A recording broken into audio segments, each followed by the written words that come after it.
Fala pessoal, sou a Jaque, estou aqui em mais um GLcast e hoje o papo vai ser muito prazeroso com Diana Demarque, que é costureira, professora de corte e costura há 10 anos, até mais, né, Diana? Porque costura eu acho que é um pouco nato, a pessoa já nasce sabendo costurar e gostando daquilo, mas há 10 anos nessa carreira profissional, tenho certeza que vai ter muito a agregar aqui pra gente. Obrigada, Diana, por estar aqui para bater esse papo com a gente. Imagina, eu que agradeço o convite, me sinto muito lisonjeada, eu me sinto muito feliz em trazer a arte da costura e o nome da costureira. A costureira normalmente não alcança lugares como esse. Tá num lugar tão especial, me sinto muito feliz. A gente que agradece, Diana, porque aqui é um podcast que nós queremos trazer voz de todas as áreas e tudo que for interessante e relevante para o meio têxtil vai estar aqui no GLcast com certeza. E ter você, né, que hoje tão conceituada nas redes, no seu trabalho. Mas antes de falar disso, Diana, eu quero que tu conte um pouquinho da tua história, até para quem está nos ouvindo, conhecer quem é a Diana Demarque, né? Quem foi e quem é, se puder nos abrir aí a tua história, a tua carreira profissional, vai ser bacana. Eu não sou filha de costureira, não sou... A minha avó era costureira, mas nunca tive uma ligação com ela, então muita gente assim, tem uma história afetiva muito grande com a costura, que eu não tenho, mas eu sempre amei tudo que fosse artesanal, sempre tive vontade de trabalhar com esse tipo de coisa, e sempre soube que se eu estudasse, eu poderia ser o que eu quisesse, assim, isso sempre foi muito claro pra mim. Mas quando eu me tornei adolescente, sabe, a vida é muito... louca, né? Vai por caminhos muito malucos. Na minha cabeça, estudar significava fazer faculdade.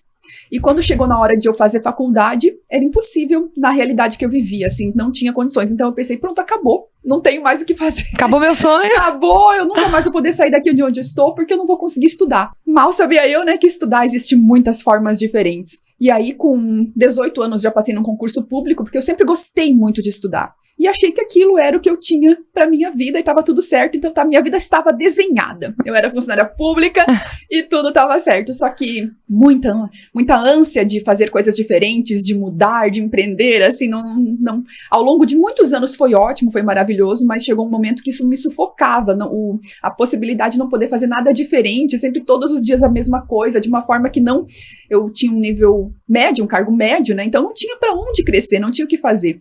E começamos, Paulo e eu, né, Paulo é meu esposo, temos uma veia empreendedora muito grande. Tentamos várias coisas, 1000 coisas, nos demos... antes? Muitas coisas. Tem que contar o que deu errado também, né, pra chegar onde deu certo. A principal de todas, a gente, uma vez, estava passeando num shopping e viu uma chocolateria e achou aquilo incrível. Falei, gente, é uma cascata de chocolate, olha que coisa mais incrível, isso não tem como dar errado. Fomos, não tínhamos de onde tirar dinheiro, a gente fez um plano de negócios, conseguimos um empréstimo na época de R$6.000, criamos uma chocolateria aqui no shopping. Olha! Nos demos tão mal. Nos ferramos de um jeito. Nossa, 6 mil foi caro, então. Olha, foi anos pagando com o meu salário de... Ainda funcionária pública. Sim, não podia. E fazendo um extra ali, sim, empreendendo. Sim, mas não tínhamos noção de nada, de administração, de organização, de nada. Fomos assim na cara e na coragem. Isso foi uma faculdade, posso dizer tranquilo.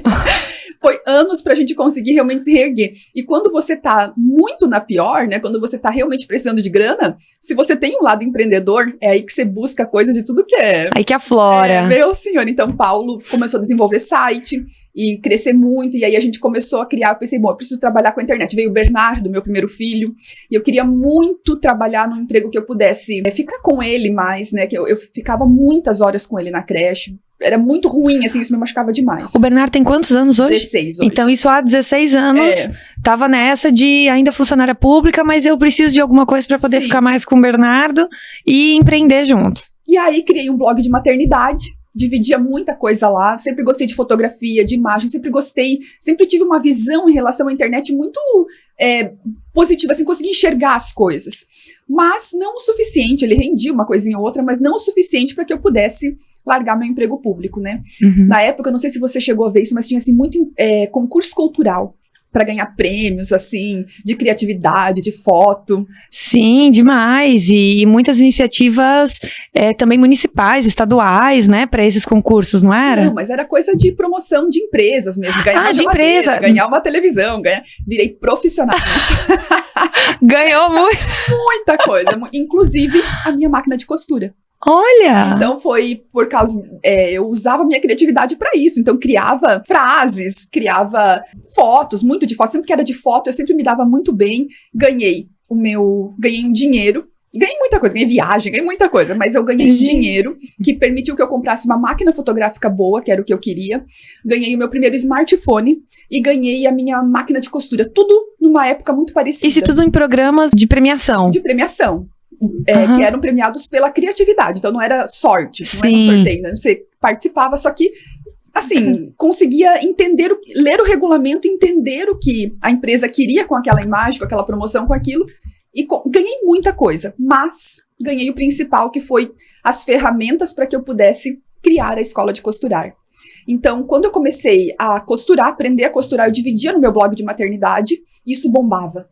Muito diferente de qualquer outra coisa que eu fizesse. Se fosse de costura, eu estava aprendendo na época ainda, aquilo bombava. Eu entendi, eu crio valor para a vida das pessoas com isso. Às vezes com a receitinha que eu fazia, ou com a dica com a criança, isso não, mas com a costura, eu vejo que cria valor para a vida das pessoas e comecei a investir nisso. Nisso já tinha a Natália também, que era minha segunda filha. E ainda estando na prefeitura. Na prefeitura. Sim. Só que aí comecei a investir mais nisso, criei realmente um negócio desde o início, que era um programa de assinatura, de molde, eu estava a costurar, a pessoa recebia o molde pronto, e desde o primeiro mês deu certo. E Diana, você, nesse período, até você ganhar, né, conseguir essa máquina de costura, você não tinha feito nenhum técnico, nem avó ensinando a pregar botão na camiseta, nada? Nada, eu não sabia que a máquina de costura precisava de bobina. não fazia ideia, eu achei que você colocava a linha, tava ali, não fazia ideia. Olha aí, mas assim, a veia empreendedora e de costureira tava ali, né, no sangue, de porque... artesanato, tudo tinha muito serviços forte. Manuais. Mas e aí, tá legal a ideia. Aí veio a Natália, sua segunda filha, você ainda tava na prefeitura e iniciando já nessa arte de costurar. Eu tava amamentando ela um dia que eu tive esse insight, porque eu sou muito assim de tipo, ver alguma coisa e aquilo faz virar a chave, e de repente uma coisa que não existia passa a existir e fica muito claro. E eu ouvi isso de que você tem que realmente criar valor para a vida da outra pessoa, que a pessoa ela vai comprar o seu produto, ela vai te seguir, ou ela vai querer estar perto de você se você criar valor para a vida dessa pessoa. E eu entendi que o que eu fazia era a costura. E aí criei a escola de costurar. Tive que voltar. Eu achei que da licença maternidade não ia mais voltar a trabalhar, mas tive que voltar. Quando a Natália tinha 1 ano e 10 meses, eu consegui pedir minha exoneração e sair da prefeitura e trabalhar só com a internet, com a costura. Olha, gente, e isso fazem mais ou menos quantos anos? 10 anos. Há 10 anos. Há 10 anos que a internet aí já existia, já estava, mas não é o boom que hoje é, né? Sim. Que a gente vê hoje, apesar de ter mais ferramentas, a competitividade no meio da internet é muito maior. Então, se você na verdade, há 16 anos já tinha o blog, né, de amamentação, sim, é porque já estava muito à frente mesmo e realmente enxergando todas as possibilidades aí de mercado.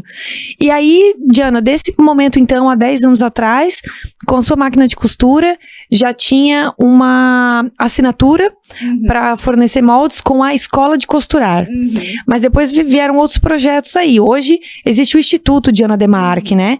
Como que funciona hoje esse trabalho de vocês junto às costureiras, junto a esse meio têxtil? A gente percebeu que muitas queriam, mas não sabiam costurar, precisavam do básico. E aí começou a surgir outros produtos, uma formação que ensinasse elas desde o início, que elas aprendessem modelagem. Então, realmente, hoje no nosso produto principal, que é a nossa formação em costura, elas saem de lá aptas a montar um ateliê e trabalhar a partir de casa ou trabalhar como pilotista. Elas têm a capacidade de fazer acabamentos, de desenvolver uma peça a partir de um molde, ou que elas desenvolvem, ou que elas pegam pronto, porque eu trabalho muito com modelagem pronta para elas. Eu acredito muito que são duas profissões separadas, assim, a costureira e a modelista, e eu acredito muito que a costureira, ela tem um mercado muito grande para trabalhar.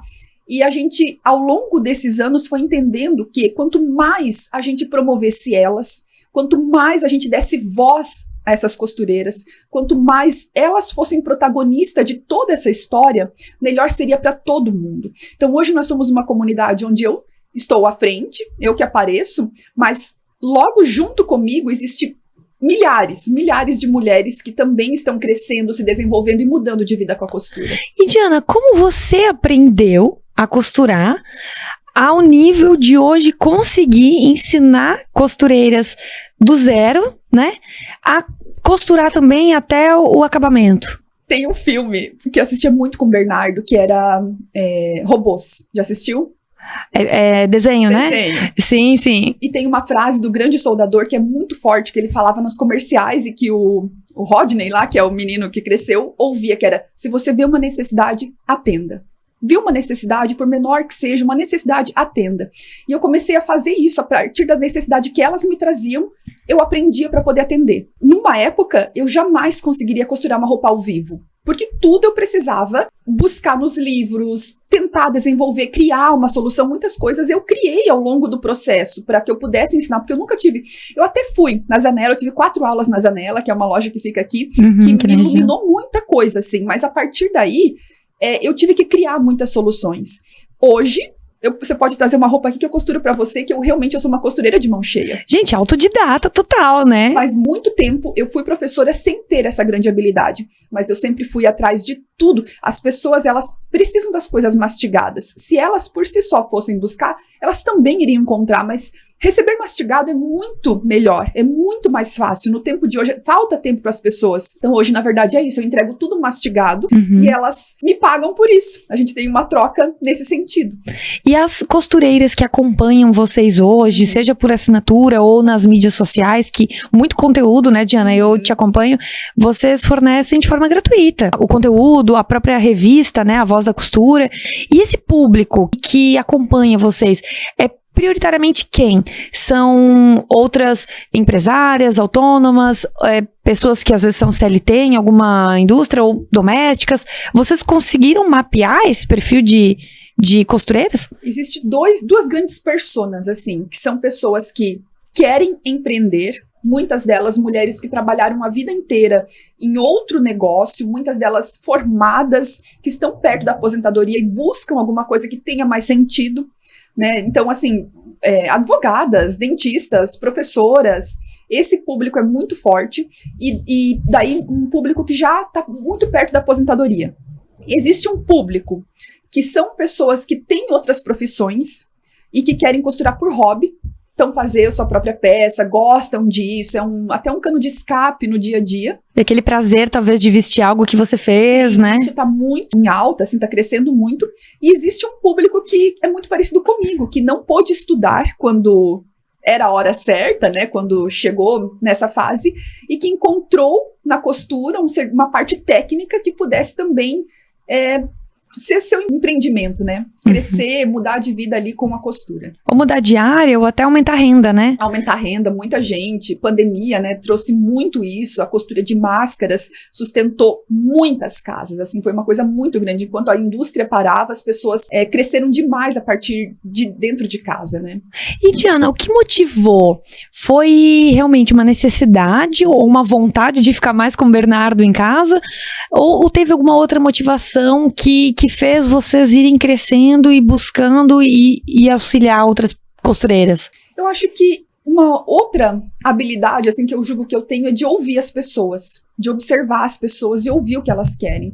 Então, elas foram nos trazendo, entende, as necessidades. E a gente quer crescer muito na vida, eu quero alcançar muita coisa. Você vai ouvir falar ainda de Diana, você vai ver esse evento que a gente faz aqui em Jaraguá do Sul, que é o IDD Fashion Day, vai crescer, vai entrar no calendário de moda, que é um lugar que a gente tá alcançando também, assim, porque fica muito entre o artesanato e a moda, mas a gente tá alcançando esse caminho, mas eu não vou sozinha. Elas vão vir junto comigo, mulheres que querem, que estejam aqui, que façam parte dessa comunidade, virão junto. E isso é muito forte em mim, é muito forte em Paulo, então não tem como ser diferente. Não, e quando tem propósito, né, Diana, te ouvindo falar, assim, é muito bonito, porque talvez quem tá nos ouvindo não consiga olhar no teu olho, mas é um brilho, gente, quando a Diana fala aqui, que realmente não tem como dar errado, não tem como isso não dar certo, né, Diana, porque tem propósito, começou por uma necessidade, muitas vezes, né, de mudar de vida e financeira, e hoje se tornou um negócio tão bonito, que não carrega só a expertise técnica que você construiu nesses 10 anos,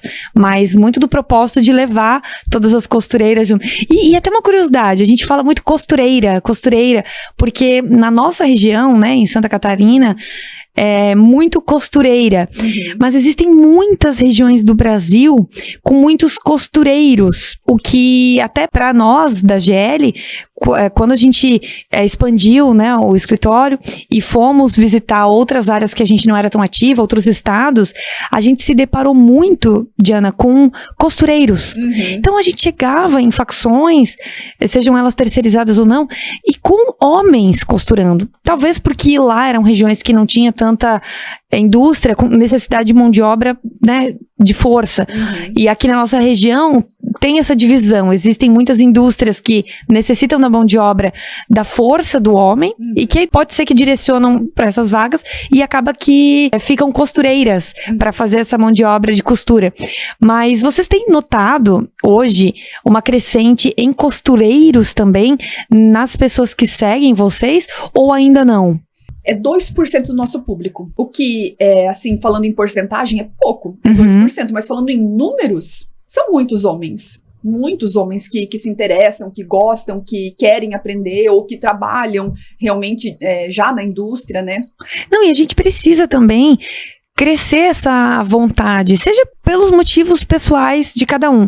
Mas existe uma grande falta de mão de obra de costura no Brasil inteiro. No Brasil inteiro. A gente atende muitos clientes, né, que têm a sua marca própria, ou prestam serviço, e costura é uma mão de obra muito escassa. Então, esse projeto que vocês estão levando, que vocês fazem, pode levar uma expertise para a pessoa, seja trabalhar autônoma, seja fazer a roupinha para ela mesma vestir, ou quem sabe, para ela começar a empreender também, né? Montar a sua facção e conseguir prestar um serviço para uma empresa que está precisando.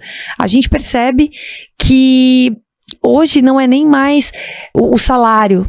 Não, é porque você não encontra mão de obra, sabe? Mesmo querendo pagar a mais, há essa dificuldade.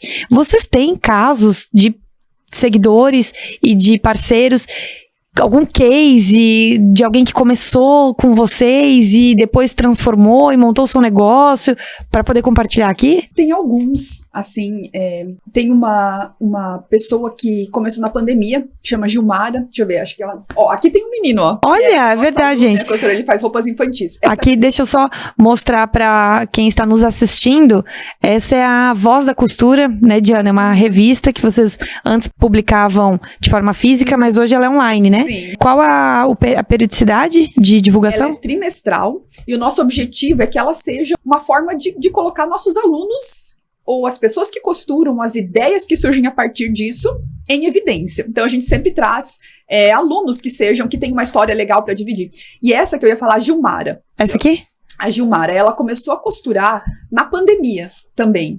Nunca tinha costurado, nunca tinha feito nada. E ela trabalha numa comunidade. Então, são outras mulheres, elas se uniram em várias mulheres.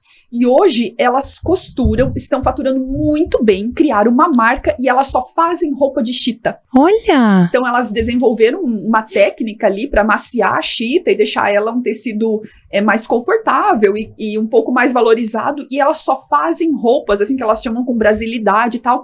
E começou na pandemia e elas dão prioridade para mulheres que estão em situação de risco ou vulnerabilidade, para trabalharem ali com elas e criaram uma coisa com muita essência.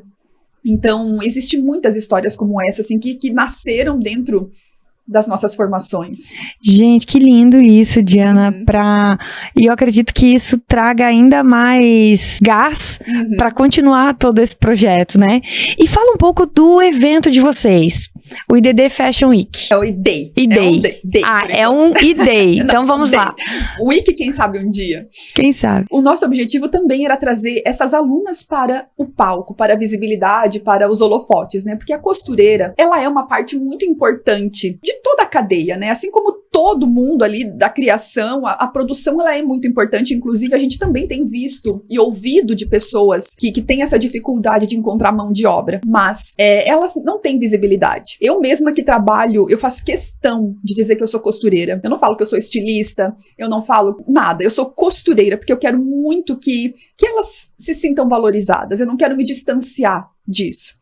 Então era uma forma de trazer elas para evidência. E a gente fez o primeiro, foi em São Paulo, porque a gente achou que não tinha condições de trazer o Brasil inteiro para Jaraguá do Sul, que a gente não tinha essa força.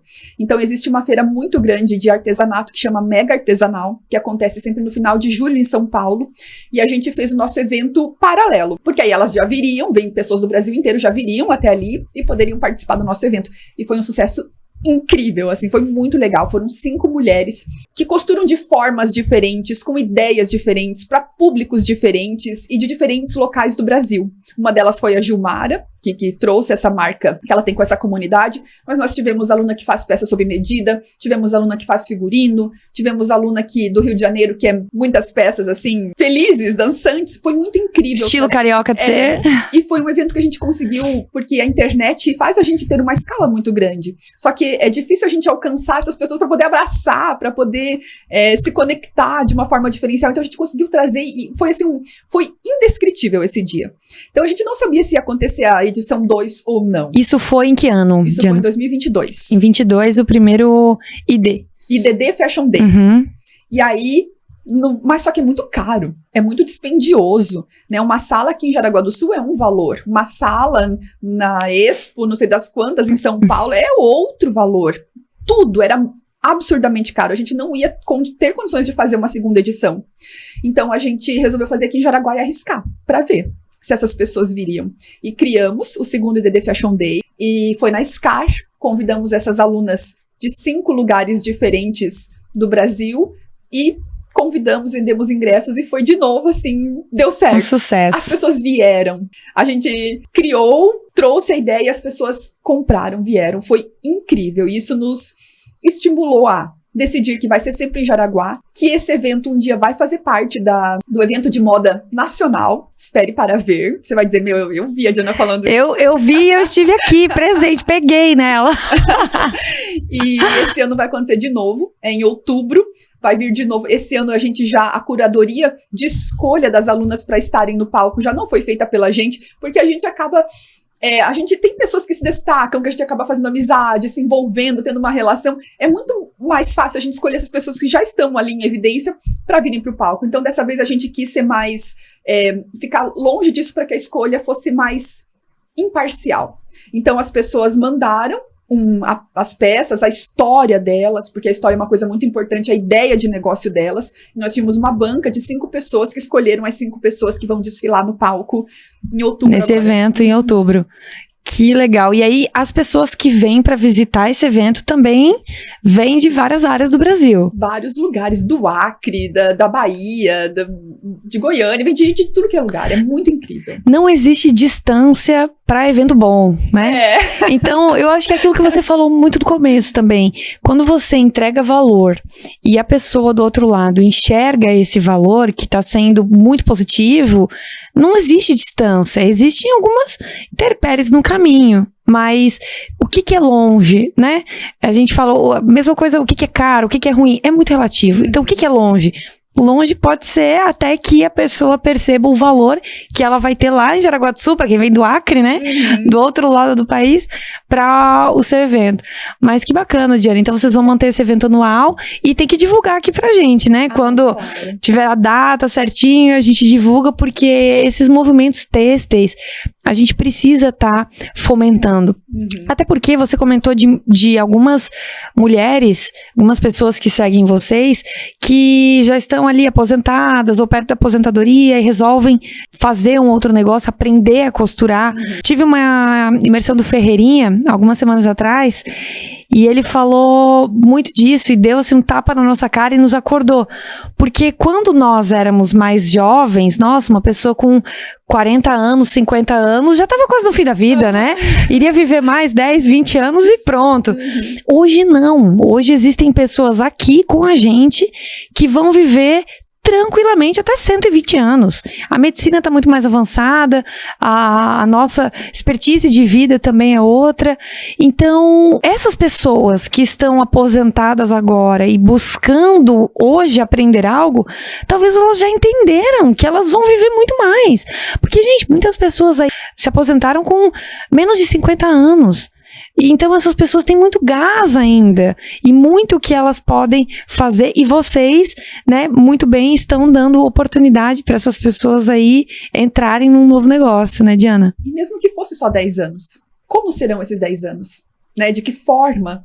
Ontem mesmo eu estava conversando com um grupo de alunas que sobre o passado, né? Como o passado às vezes prejudica o nosso momento atual. Então, às vezes, por coisas ruins que aconteceram e que hoje a gente vive, acaba se influenciando por isso, não tendo condições de seguir em frente, não tendo força por coisas ruins, mas às vezes coisas muito boas. Então, você teve uma coisa muito boa na sua vida, época que seus filhos eram pequenos, que a sua família estava muito fortalecida, tal, e de repente isso acaba.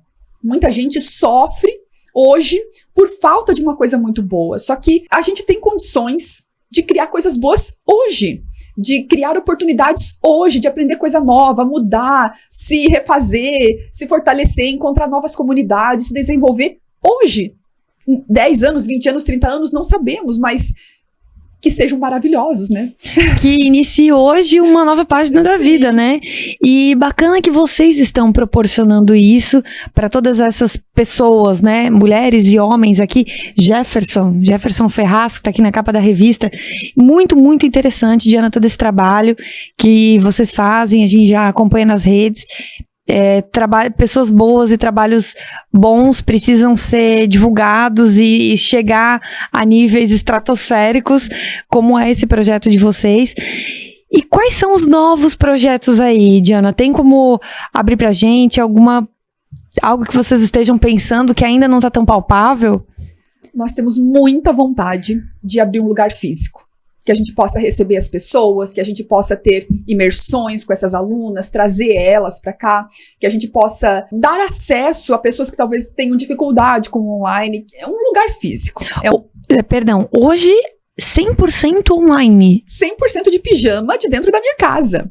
100%. Então você ensina a costurar 100% online. A pessoa consegue te acompanhar ali por vídeo, onde quer que ela esteja. Eu acho que é até muito mais fácil, porque se você está numa aula online, uma aula presencial, a professora ensinou uma coisa, você aprendeu na hora, às vezes 3 meses depois tem que fazer aquele acabamento, você esqueceu, acabou, você não tem onde buscar aquela informação. Se ela está gravada, você tem acesso àquele curso, você vai lá e revê aquela aula, você dá pausa e tenta fazer. Nós temos uma equipe de suporte de mentoria, então a pessoa está com uma dificuldade, porque muita gente que tem dificuldade de aprender online, porque não tem para quem pedir dúvida. E hoje eu não tenho mais capacidade de responder todas essas pessoas pessoalmente, porque é muitas dúvidas, mas eu tenho uma equipe que faz isso, então as pessoas elas estão respaldadas também. E elas fazem o tempo delas. Tem gente que demora 20 minutos para aprender alguma coisa, tem gente que demora 2 horas. E numa turma presencial a gente tem que nivelar esse conhecimento. No online você faz com a tua velocidade. Então assim, eu vejo muitas vantagens. E falar em trânsito, tempo. Só que aí existem também as desvantagens. Tem gente que gosta de estar junto, de rir. Às vezes o sair para aprender alguma coisa é o momento que você tira folga da tua vida, do que está acontecendo. Então a gente entende hoje que o híbrido é uma solução perfeita. E quem sabe conseguir escalar isso também. Criar uma escola que ela possa ser replicada no mundo inteiro. Uhum. Nossa, que bacana, Diana, que bacana. E que mensagem você poderia dar para essas pessoas que estão nos ouvindo, de uma iniciativa, porque aqui conversando contigo, eu percebo nitidamente que não é a técnica, você não quer levar só a técnica, você não quer só ensinar ela a costurar, fazer um acabamento, e eu não vou nem citar nomes de máquinas aqui, porque eu não entendo nada de costura, mas eu tô percebendo que não é isso, né? Você quer levar essa motivação, você quer levar esse brilho no teu olhar e replicar pro olhar de todas as pessoas que te acompanham. Que mensagem você poderia dar para essas pessoas que estão nos ouvindo e que se interessariam por algo? Eu vou dar 2 mensagens, então. Porque eu sei que tem muita gente que trabalha e necessita dessa mão de obra e que tem essa dificuldade. E como você falou, o valor do salário é uma coisa que não faz diferença mais para as pessoas. Tipo, melhor que o salário seja, ou a lista de benefícios seja boa, não é o suficiente para que as pessoas aceitem esse emprego ou se mantenham nesse emprego. Eu acho que quem trabalha com isso e precisa dessa mão de obra tem que enxergar além da mão de obra, enxergar como pessoas também que às vezes têm acesso a mesma fonte de motivação e de vontade de crescer que o dono da empresa tem na internet, a pessoa lá da produção tem acesso a essa mesma fonte. Então, é muito difícil você querer tratar diferente as pessoas sem dar para elas uma tribo, uma comunidade, um lugar para ser. A gente vê muitas empresas que elas têm esse endomarketing muito forte, que as pessoas querem fazer parte daquilo. E o Bernardo, agora o meu filho, ele é menor aprendiz. Começou a trabalhar como menor aprendiz. E ele vai para o SESI, e é muito engraçado ver como as crianças que são jovens, ali, 16 anos, que estão na VEG, por exemplo, elas vestem aquela camisa, elas querem fazer parte de algo.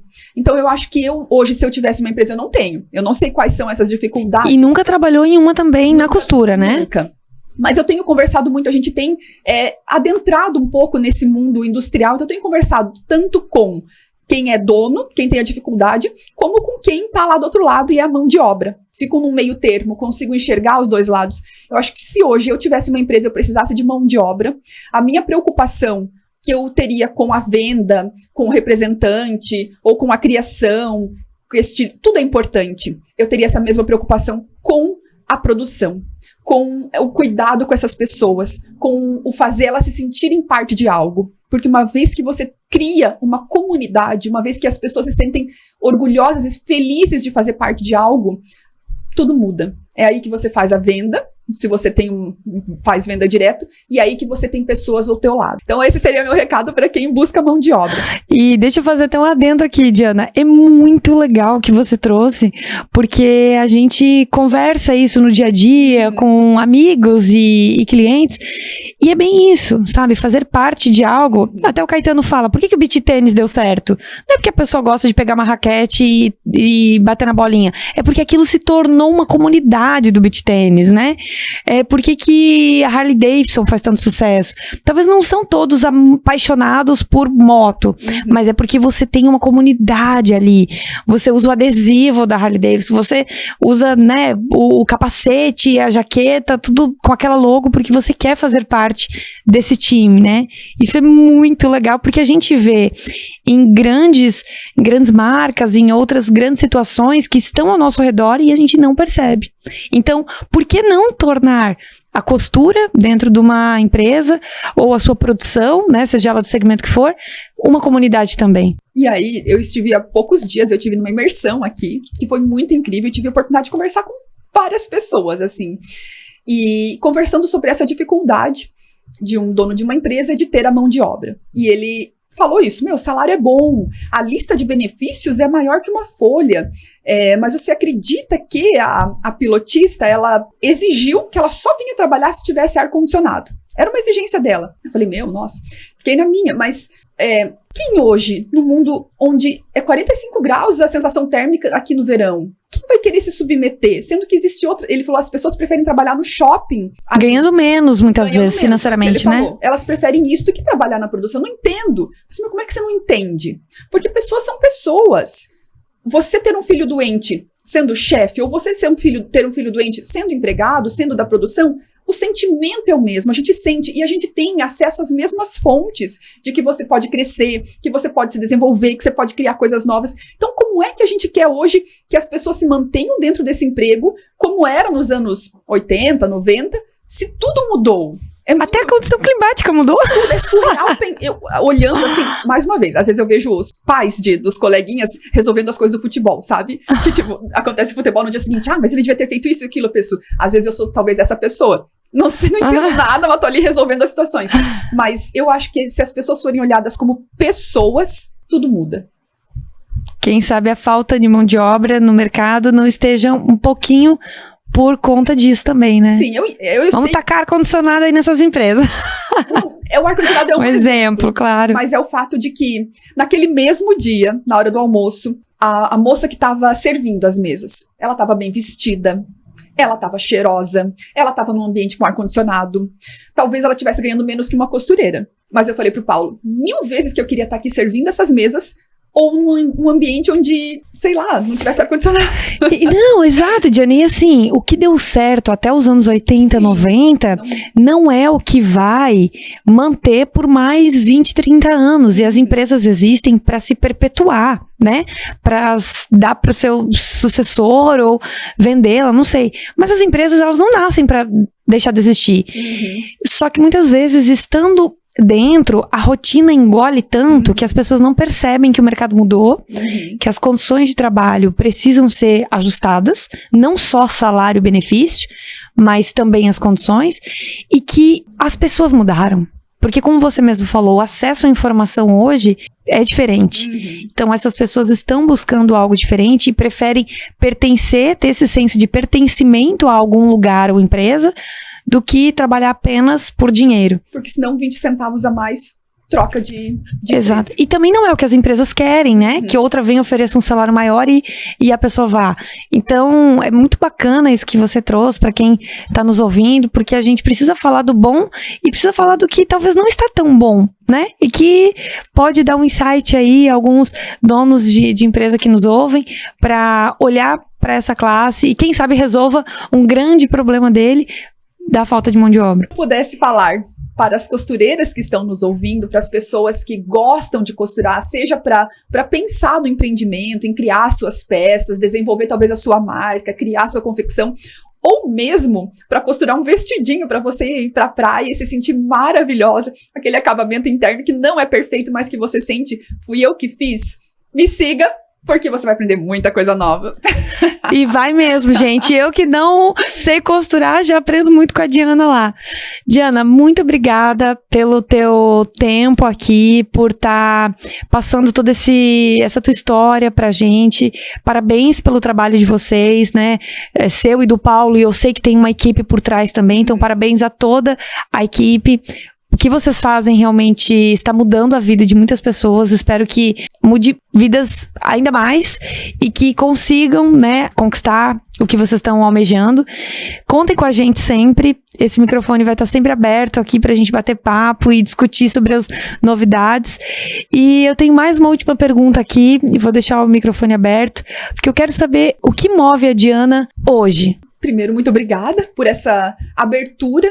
É muito incrível, assim, durante muito tempo eu não me senti pertencente a lugares como esse. E hoje eu me sinto orgulhosa por ser a voz de muita gente que vem atrás. E o que me move hoje é uma sensação de querer mudar a minha realidade cada vez mais. Eu não sabia que eu era capaz de me descobrir capaz. É uma coisa que ainda é novidade.